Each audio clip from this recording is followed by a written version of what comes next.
Kembali di Kompas Bisnis, Saudara. Ketua Dewan Ekonomi Nasional Luhut Binsar Panjaitan bertemu dengan Morgan Stanley Capital International membahas komitmen Indonesia untuk mereformasi pasar modal.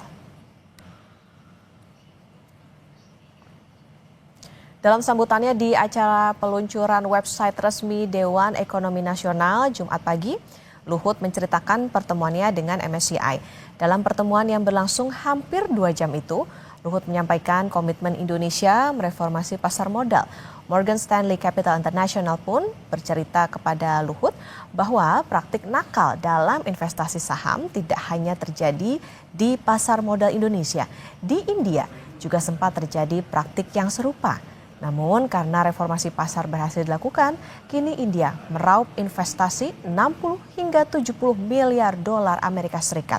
Luhut pun menjelaskan sarannya kepada Presiden Prabowo Subianto agar mereformasi pasar modal Indonesia turut mempertimbangkan pergantian sumber daya manusia yang lebih mudah dan tidak mudah disogok. Menurut Luhut, pemanfaatan kecerdasan buatan pun diperlukan agar pasar modal tidak mudah dipermainkan.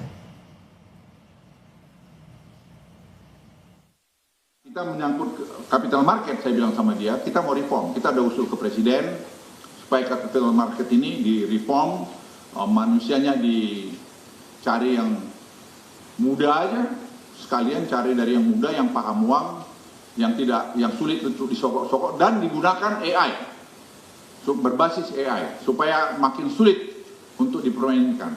Tapi dia juga bilang, sebenarnya bukan hanya di Indonesia aja yang nakal seperti ini. Di mana juga ada India misalnya. Tapi India melakukan reform. Sehingga apa yang masuk investasi ke India kita lihat di sini itu sampai 60-70 miliar dolar. Nah pertanyaannya, kalau India bisa, masa kita tidak bisa? Apa sih bedanya India dan kita?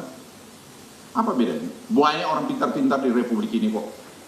Jadi menurut saya nanti kami lapor Presiden, kami ingin reform ini, mengusulkan reform ini dilakukan sehingga kelihatan pemerintah ini lebih transparan.